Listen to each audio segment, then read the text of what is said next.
થોડુંક આગળ લેવું બિંદુ ક્યુ, તો એ જ પ્લસ નું બહાર તરફ પણ જો થોડુંક નાનું દોરવું પડે. કેમ નાનું દોરવું પડે? કોઈ કહેશે મને કેમ નાનું દોરવું પડે? પ્લસ નું બહાર તરફ કેમ નાનું દોરવું પડે? કારણ કે અંતર વધી ગયું તો વિદ્યુત ક્ષેત્ર ઘટે, માઇનસ નું અંદર તરફ. પરિણામે આવ્યું.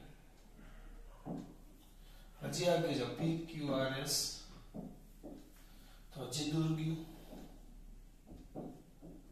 તો પરિણામે આ બાજુ. એટલે જો આના ત્રણ બિંદુ નજીક દોરાવ તો પી ક્યુ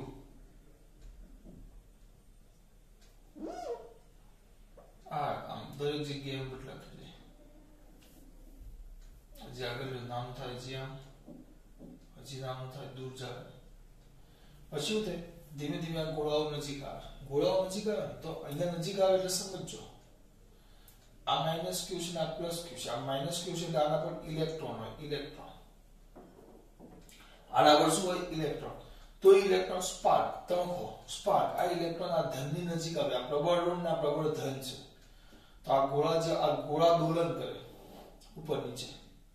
આ ગોળા દોલન કરે એટલે આ ગોળા અહીંયા સુધી પહોંચે, આ ગોળો અહીંયા સુધી પહોંચે. તેને કારણે આ ઇલેક્ટ્રોન આ ધન તરફ આકર્ષાય. એટલે ઇલેક્ટ્રોન બધા ગતિ કરતા કરતા આમ જાય. ઇલેક્ટ્રોનની ગતિ આમ થાય. સ્પાર્ક ઉત્પન્ન થાય. સ્પાર્ક એટલે તણખો. યાદ કરો આમ બે પોઝિટિવ નેગેટિવ હોય, કોઈ વાર જોયું હોય તમે તો આમ કાળો લાલ છે, આમ પેલો આમ તીખા, નજીક લઈ જાવ તો આમ તીખા થાય. તો આમ બહુ હાઈ વોલ્ટેજ હોય ને તમે નજીક રાખો તો આમાંથી પેલો કરંટ જતો દેખાય તમને, સ્પાર્ક. એટલે અહીંયા એવું થાય. ઇલેક્ટ્રોન ગતિ ક્યાં કરે?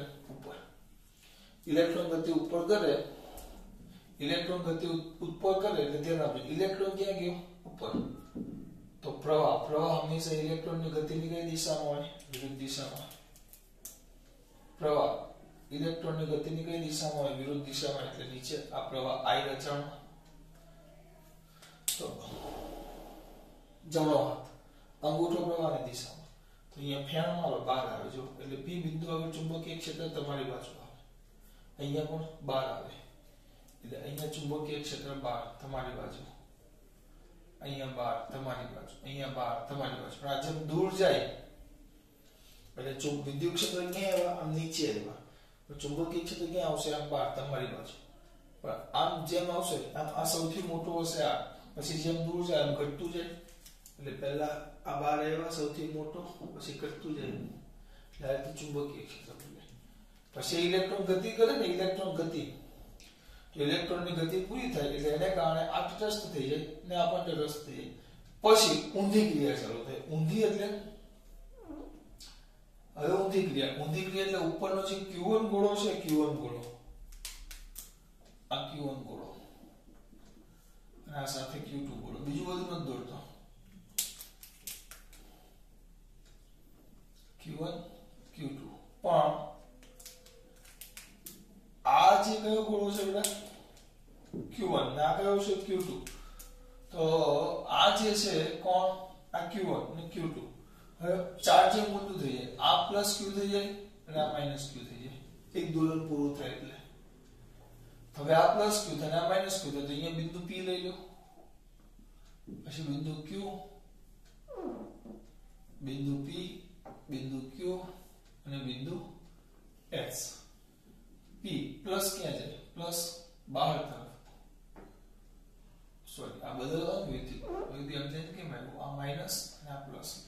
પ્લસ ક્યાં જાય? બહાર તરફ. એટલે આમ આવે. માઈનસ નું પોતાની તરફ ખેંચે એટલે આમ આવે. તો પરિણામી વિદ્યુત ક્ષેત્ર અહીંયા આવશે. અહીંયા પ્લસ બહાર તરફ પણ નાનું, માઈનસ આ બાજુ. પરિણામી વિદ્યુત ક્ષેત્ર ઉપર, પ્લસ બહાર તરફ નાનું, પરિણામી વિદ્યુત ક્ષેત્ર ઉપર. એટલે E જો બદલાતું જાય એટલે જે હવે આમ હતું એના જગ્યાએ હવે આમ થઈ ગયું.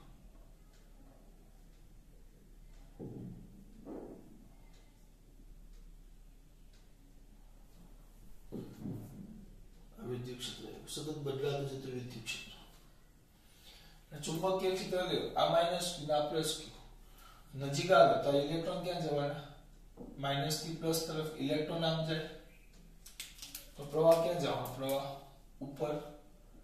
પ્રવાહ હંમેશા રેવાજી પ્રવાહ ઉપર જાય ઇલેક્ટ્રોનની ગતિની વિરુદ્ધ દિશામાં તો આમ આવે અંગૂઠો પ્રવાહની દિશામાં અને ફ્રેન્ડ ક્યાં આવવાનો અહીંયા બિંદુ પર તો ક્યાં જાય અંદર ચુંબકીય ક્ષેત્ર ક્યાં ગયું અંદર પણ જેમ દૂર જાય એમ ચુંબકીય ક્ષેત્ર ઘટતું જાય એટલે આ પહેલા ક્યાં આવ્યું તો આમાં બહાર તો પેલું ક્યાં ગયું અંદર જો આ પહેલા વિદ્યુત ક્ષેત્ર ક્યાં હતા નીચે અને વિદ્યુત ક્ષેત્ર ક્યાં હતા નીચે આમ અને ચુંબકીય ક્ષેત્ર ક્યાં હતું આમ બહાર પછી વિદ્યુત ક્ષેત્ર ક્યાં આવ્યા ઉપર અને ચુંબકીય ક્ષેત્ર ક્યાં આવ્યું વિદ્યુત ક્ષેત્ર ક્યાં આવ્યા ઉપર ચુંબકીય ક્ષેત્ર ક્યાં આવ્યું અંદર સતત બદલાતું જતું વિદ્યુત ક્ષેત્ર અને ચુંબકીય ક્ષેત્ર આ હર્ટ્ઝનો પ્રયોગ છે ચોપડીમાં નથી આવ્યો આ સમજાવું છું કારણ કે હર્ટ્ઝના પ્રયોગમાં મારે આટલી વસ્તુનું કામ હતું પણ મેં તમને બધું ચલાવી હવે આમાં શું થાય આ વિદ્યુત બળ જો Q2 માંથી Q1 ને Q1 માંથી Q2 ને Q2 માંથી Q1 ને Q1 માંથી Q2 આ ઇલેક્ટ્રોન ગતિ કરતા જાય અને અહીંયા એ રીતે જે વિદ્યુત બળ દોલનો કરે જેટલી આવૃત્તિથી જેટલું સ્પીડમાં ઉપર નીચે જેટલું સ્પીડમાં થાય એટલું સ્પીડમાં એટલી જ આવૃત્તિ વાળા આ વિદ્યુત ચુંબકીય તરંગો ઉત્પન્ન થાય મેં તમને કીધું યાદ રાખજો હું કહીશ છોકરા મારા હોશિયાર છે ખબર પડે છે હું જે કહેવા માંગુ છું બરાબર આપણે આ બધું યાદ નથી રાખવાનું પણ આ સમજવાનું કે આ રીતે વિદ્યુત ચુંબકીય તરંગો ઉત્પન્ન થાય ખબર પડે છે આ રીતે હવે એ જે પ્રયોગ હતો ને તો આપણે સર ચલાવ્યું બધું વધારવાનું તમારે 10-12 મિનિટ જે થઈ હોય હવે જે એમાં જે સિદ્ધ વિધાન છે આ રીતે વિદ્યુત ભાર આવે આ પ્લસ q અને માઈનસ q બરાબર મેં તમને કીધું સામાન્ય સ્થિતિમાં હું બધું દોરવાની બેસીશ હું કામ નથી દોરીશ સામાન્ય સ્થિતિમાં આ પ્લસ q છે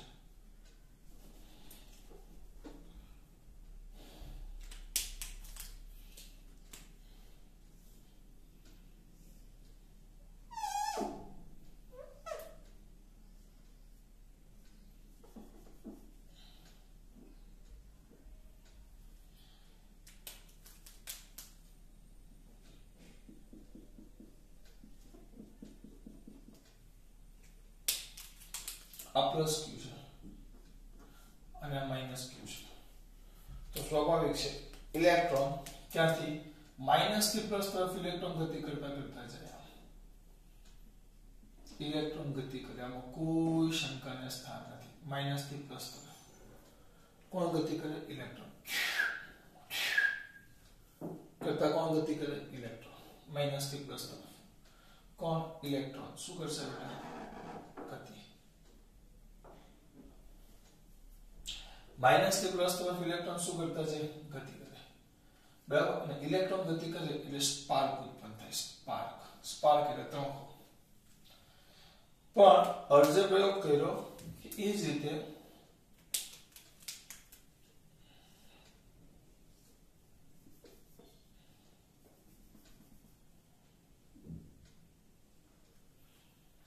એ જ ગોળાઓ છે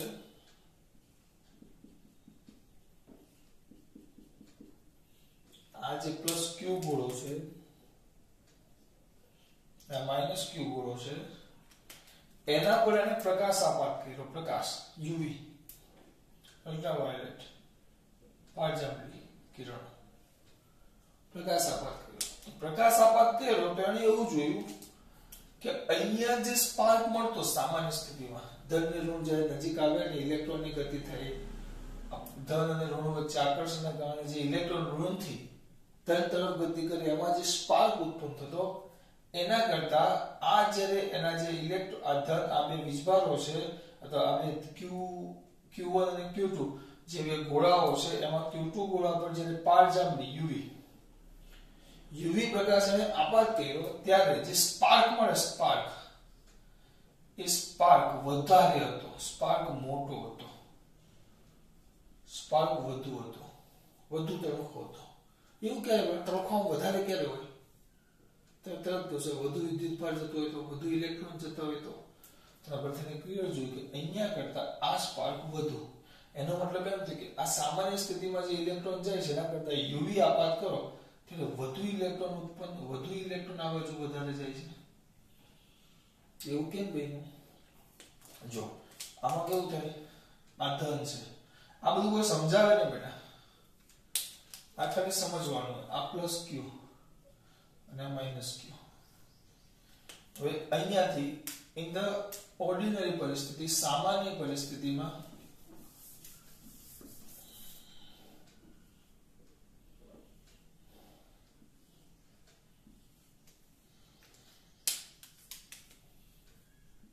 આ પ્લસ ક્યુ અને આ માઇનસ ક્યુ.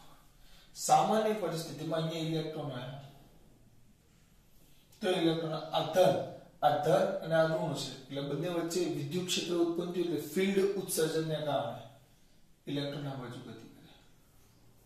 ફિલ્ડ ઉત્સર્જન E એટલે ખાલી ફિલ્ડ ઉત્સર્જન, ઉષ્માજનિત નહીં, ફિલ્ડ ઉત્સર્જન.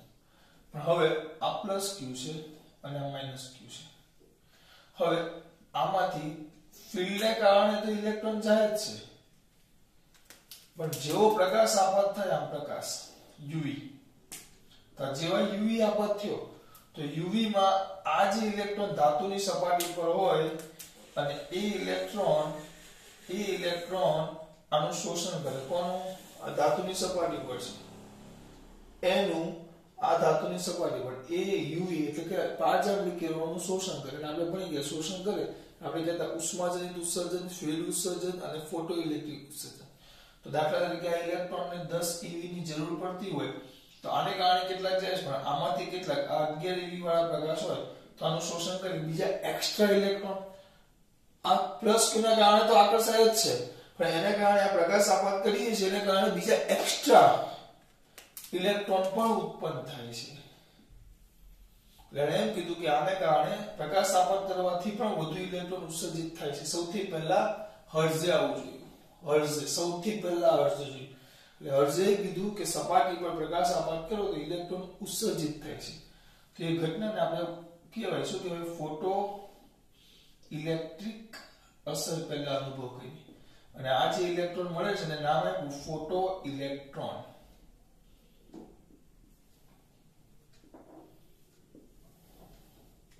મેં નથી સૌથી પહેલા આ પ્રયોગ નથી, આપણે ખાલી આટલું યાદ રાખવાનું પાછળનું કે આ ઇલેક્ટ્રોન વધુ ઉત્સર્જિત થાય, પણ ક્યાં થાય, કેવી રીતે થાય, એના માટે મેં આગળની આ તમારી 15 થી 20 મિનિટ બગાડી સમજવા માટે. બરાબર. હવે હોલવાસનો પ્રયોગ જોઈએ.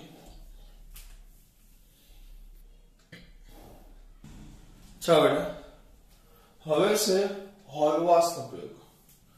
કોણ પ્રયોગ? હોલવાસનો.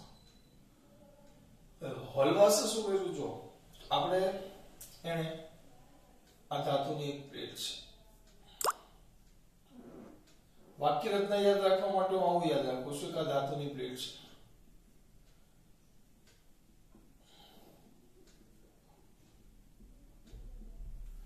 આ દીકરાઓને તો ખબર છે આ ધાતુની પ્લેટ હોય, ધાતુની પ્લેટ છે. બરાબર.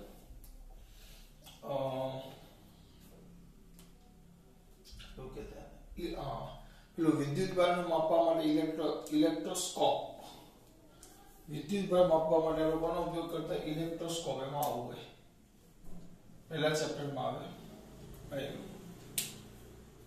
અને આ ધાતુની પ્લેટ એને આ તાર વડે અહીંયા એક નાની બે પટ્ટીઓ હોય એની સાથે જોડેલું હોય. આના પરથી આપણને ખબર પડે. તો જો આપણે ડાયરેક્ટ હોલવાસના પ્રયોગમાં વિધાનો કેમ યાદ કરો? ઈસવીસન 1888 માં સાલ જોઈ લો ખાલી.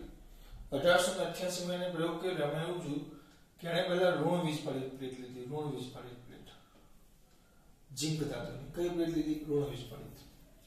એના પર પ્રકાશ આપાત કર્યો. તો જોયું કે આ ઋણ વીજભારિત પ્લેટ હતી એનો વીજભાર ગુમાવે છે, એનો વીજભાર કેવો થાય છે? ઓછો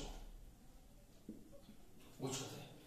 પહેલા એને કઈ પ્લેટ લીધી? ઋણ વીજભારિત પ્લેટ. તને શું જોયું? ઋણ વીજભાર છે એ પોતાનો વીજભાર શું કરે છે બેટા? ગુમાવે. ઝિંક પ્લેટ યુવી પ્રકાશ આપાત કરવામાં આવે તો પ્લેટ પરનો ઋણ વીજભાર ઓછો થાય છે, આ યુવી પ્રકાશ આપાત કર્યો. ત્યાર પછી પ્લેટ ધીમે ધીમે ગુમાવીને તટસ્થ થઈ જાય છે. તટસ્થ. તો તટસ્થ પ્લેટ પર યુવી પ્રકાશ આપાત કર્યો તો એવું જોયું કે ધન વીજભારિત થાય છે.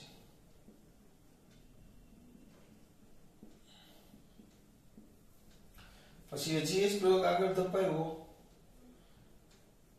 એ જે ધન વીજભારિત પ્લેટ છે ધન વીજભારિત પ્લેટ એ ધન વીજભારિત પ્લેટ પર યુવી પ્રકાશ આપાત કર્યો તો એનો ધન વીજભાર વધે છે આપણે એવું એને અનુકૂળ કર્યું સર એને ખબર કેવી રીતે પડી વીજભારને તો આપણે જોઈ નથી શકતા ઇલેક્ટ્રોસ્કોપનો ઉપયોગ કર્યો જો પહેલા આ પ્લેટ કેવી હતી ઋણ વીજભારિત બરાબર તો આ બે નાની જે પ્લેટો છે એ લાલ આ બે ઇલેક્ટ્રોસ્કોપમાં એકદમ પતલી આવે આ ઝીંક પ્લેટ છે આપણી આ ઋણ હોય તો આ બે ઋણ હોય તો એકબીજાને કેવા જવાના દૂર અપાકર્ષણને કારણે હવે કેવું થાય એને પ્રકાશ આપાત કર્યો યુવી તો ધીમે ધીમે ધીમે ધીમે ધીમે ધીમે આ જે બે પ્લેટો દૂર હતી એનો વીજભાર ઓછો થતો ગયો અને ઓછો થતો ગયો એટલે આ પ્લેટ ધીમે ધીમે ધીમે ધીમે ધીમે ધીમે ધીમે આમ નજીક આવતી ગઈ પછી એકબીજાને આમ મળી ગઈ તટસ્થ થઈ ગઈ તો હજી પ્રકાશ આપાત કરવાનું ચાલુ થઈ ગયું તો ધીમે ધીમે ધીમે ધીમે પાછી દૂર જવા લાગી એવું કેમ થાય જો પહેલા આ ઋણ હતી તો આ બે ઋણ હતી તો બંને ઋણ પ્લેટો વચ્ચે અપાકર્ષણ થાય એટલે મેક્સિમમ દૂર છે હવે તમે પ્રકાશ આપાત કર્યો આ યુવી પ્રકાશને આપાત કર્યો તો યુવી પ્રકાશ આપાત કર્યો તો આપણે ખબર છે પ્રકાશ આપાત કર્યો એટલે ફોટો ઇલેક્ટ્રિક હમણાં ચલાવ્યું એ અથવા ત્રીજો ભાગ સપાટી પર પ્રકાશ આપાત કરો તો એ સપાટી પરના કેટલાક ઇલેક્ટ્રોન એની જોઈતી ઊર્જા એટલે આકર્ષણ બળ વડે પકડી રાખે એના કરતાં વધારે ઊર્જા મળી છે તો ઇલેક્ટ્રોન બહાર આવતા રહે ઇલેક્ટ્રોન સપાટી પરથી ક્યાં આવતા રહે બહાર તો અહીંયાથી ઇલેક્ટ્રોન સપાટી પરથી બહાર આવે ઇલેક્ટ્રોન જેમ ધીમે ધીમે ગુમાવે બધા ઇલેક્ટ્રોન મુક્ત થવા લાગે મુક્ત થાય ઇલેક્ટ્રોન થયા તો જ એવું શક્ય છે ઇલેક્ટ્રોન મુક્ત થાય એટલે એનો ઋણ વીજભાર શું થાય ઘટે ઋણ હોય તો વીજભાર ઘટે એટલે એને એટલું જોવે કે પ્રકાશ આપાત કર્યો એટલે આ જે છે એ ધીમે ધીમે નજીક આવે આવું ત્યારે શક્ય બને ઋણ વીજભાર ઘટે તો ધીમે ધીમે પાછો પ્રકાશ આપાત ચાલુ જાય તો ઘટે છેલ્લે ઋણ વીજભાર કેટલો થઈ જાય 0 થઈ એટલે બે પ્લેટ આ મળી જાય આની ઇલેક્ટ્રોસ્કોપ ને આ મળી જાય હજી પ્રકાશ આપાત કર્યો એટલે અહીંયા જેટલો પ્રકાશ આપાત કરે ઇલેક્ટ્રોન નીકળતો જ જાય છે એમ પ્રકાશ આપાત છે ઇલેક્ટ્રોન નીકળતો જ જાય સમજો આ -3 છે પ્રકાશ આપાત કરું તો -2e એટલે ઋણ વીજભાર છે -2e -1 એક ઇલેક્ટ્રોન બાકી હજી આપાત કરું તો એક ગુમાવી દે તો 0 કોઈ ઇલેક્ટ્રોન જ નથી મુક્ત ઇલેક્ટ્રોન છે જ નહીં પહેલા આના પાસે આ પ્લેટ પાસે એના પોતાના 3 ઇલેક્ટ્રોન હતા એટલે -3 વીજભાર હતો એનો ઋણ વીજભારિત પ્લેટ છે પ્રકાશ આપાત કરું એક ઇલેક્ટ્રોન ઓછો થયો -2e હજી આપાત કરું હજી ઇલેક્ટ્રોન ઓછો થયો -e હજી આપાત કરું તો 0 ને પ્લેટ કેવી થઈ ગઈ તટસ્થ હજી આપાત કરવાનું ચાલુ જ છે તો હવે ધાતુ પોતાના ઇલેક્ટ્રોન ગુમાવે છે આ એક્સ્ટ્રા હતા એટલે એને મુક્ત કરી નાખ્યા ઋણ વીજભારના એક્સ્ટ્રા તો પોતે ગુમાવે એક ઇલેક્ટ્રોન હવે એને પોતાનો ગુમાવે એટલે +1e +2e +3 એટલે પહેલા ઋણ હતી ઋણમાંથી તટસ્થ થાય તટસ્થમાંથી ધન થાય અને ધનમાંથી ધન વીજભાર સતત શું થતો જાય વધતો જાય આ રીતે એટલે એના પરથી એને એમ કીધું કે ભાઈ કોઈ આવી સપાટી પર તમે પ્રકાશ આપાત કરો તો એ સપાટી પર પ્રકાશ આપાત કરો તો એ સપાટી પોતે ઇલેક્ટ્રોનનું શું કરે છે ઉત્સર્જન જેને ફોટો ઇલેક્ટ્રિક અસર કહેવાય ટૂંકમાં આ બધાનું નિષ્કર્ષ એક જ આવે કે કોઈ ધાતુની સપાટી પર એના પર યોગ્ય ઉર્જાવાળો પ્રકાશ આપાત કરો તેમાંથી કોણ બેટા તેમાંથી ઇલેક્ટ્રોનનું ઉત્સર્જન થાય આ ઘટનાને ફોટો ઇલેક્ટ્રિક ઉત્સર્જન કહેવાય અને ઇલેક્ટ્રોનને ફોટો ઇલેક્ટ્રોન કહેવાય ધ્યાન રાખજો આ થઈ ગયો તમારો હર્ટ્ઝ અને હોલવાસનો પ્રયોગ આગળ હવે આવશે હર્ટ્ઝ હોલવાસ પછી કોણ આવે હા લિનાર્ડ જોઈએ ખાસ વાત છે